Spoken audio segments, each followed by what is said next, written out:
Hello there, and welcome to A Film a Day with me, Jordan Woodley. I continue my retrospective of Miyazaki. I suppose, like the MCU retrospective, less formally, I suppose, I am making my way through the Studio Ghibli back catalogue.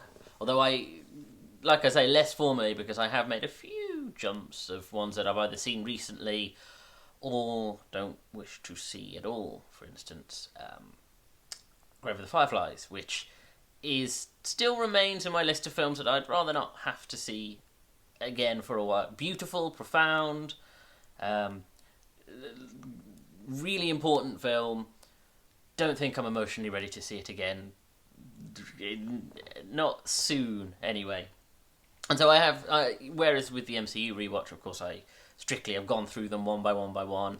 This is much more loose. This is much more just clearing through all the Studio Ghibli films that I just haven't gotten around to seeing. And of course, that means today I can happily say that I have now officially seen Kiki's Delivery Service. I do wonder, watching this film, because broadly speaking, it is a very simple story, which is about a witch who, as part of her witch training, has to relocate and then contribute to a community. And then it's just a slice of life story about this girl just acclimatizing and trying to find her place within this urban environment. And that seems fairly straightforward.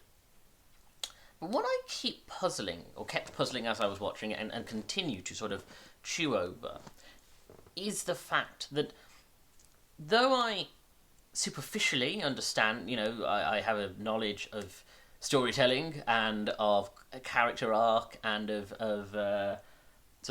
plot pacing and structure, there is still a cultural context that I think is important in storytelling and cinema. Often, as you will have noticed in this series, as I'm discussing a film, I will use other films as, I suppose, guiding sticks to say, well, this film has the hallmarks of this director has this style, it's within this genre and is similar to these films. And I know sometimes that can be very, the function should be to look at a film as a piece of art in itself, but the reason I do that is to contextualize the story and to sort of give meaning to the deeper themes and ideas that I perceive within it and go, well, I think this is what is going on, or I think this is what is trying to be relayed and said, and this is where this particular filmmaker is coming from. Now, I can do that with genres and storytelling mechanics that I'm very familiar with. I mean, that's why perhaps I've done more horror in this series than I needed to, or more science fiction or more comic book stuff, because I do have quite a built-in knowledge.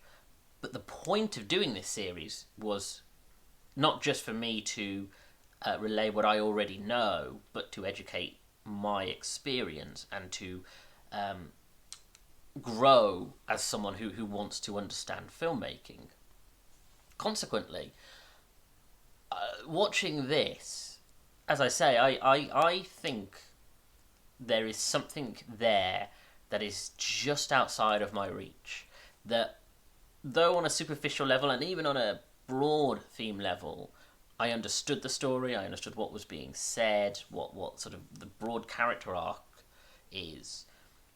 I kept getting frustrated because I felt like there was something there being said that would be understood by someone who is either Japanese or understands Japanese cinema, particularly Studio Ghibli cinema, who that they would have a inherent or a pre-existing understanding of the subtexts and themes being discussed here that I felt like I was missing.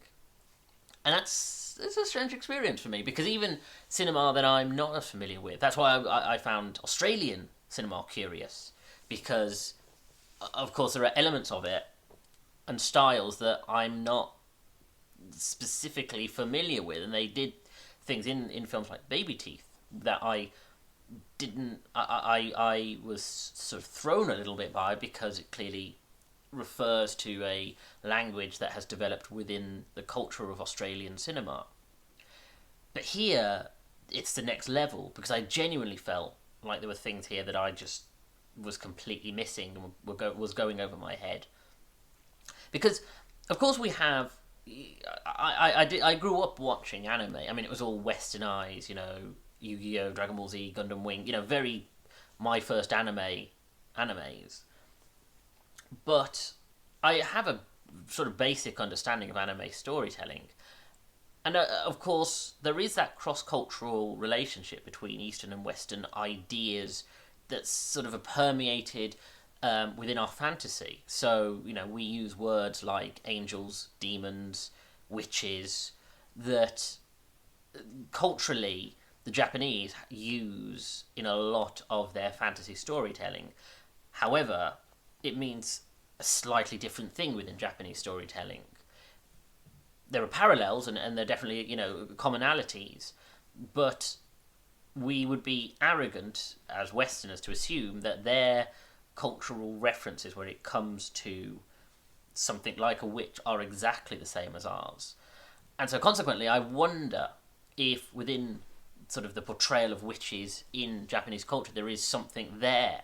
Now, I might be wildly speculating, admittedly, and it could be something that's not to do with the lore of witches in Japanese culture, and it might be just to do with young women in Japanese culture, and the idea of, at a certain age you go out into the world and you find your place. And I understand that sense of that in sort of Eastern culture there is that much more importance placed upon social and community contribution, and finding that thing that you the ways in which you can contribute to your community and society is tantamount. Whereas in let's say Western, but when I say Western, I'm sort of referring to British and then North American tradition.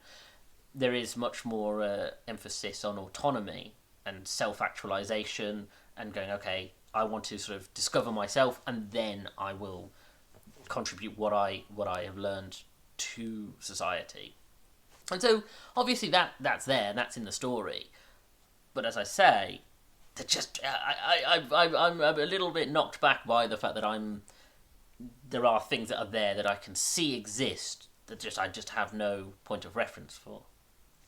As I say, it's not like this is my first Ghibli. I can recognise the fact that Miyazaki is using things that he is passionate about, storytelling mechanics. I can see sort of things that will harken forward to Spirited Away and Ponyo, and sort of certain storytelling mechanics that he likes, and of course his love of aviation, which of course then becomes fully realised in The Wind Rises, is all within, elements of all of those things that he will continue to lovingly explore exist within this film. And it is a very sweet film, and the slice of life nature is a really good pace for it. It never feels boring. If anything, there could even have been more to it, where it does do a curious thing that after the climax, it has a very abrupt ending that does get resolved over the course of the credits and sort of after credits, but it takes such a leisurely pace in terms of character that when it comes to story, it very abruptly creates the story and then resolves it, and then it's over, the film. Because it's not really about that, and I wonder whether that was almost something that was sort of begrudgingly being brought in. As I say, I do think that this is one of those cases where I think this is a sort of thing that I could go away and read about and learn a lot more and get more depth from greater research. And so I'm going to do a thing that I haven't had the opportunity to be able to do for some time, but refer to another source. For a podcast, in fact.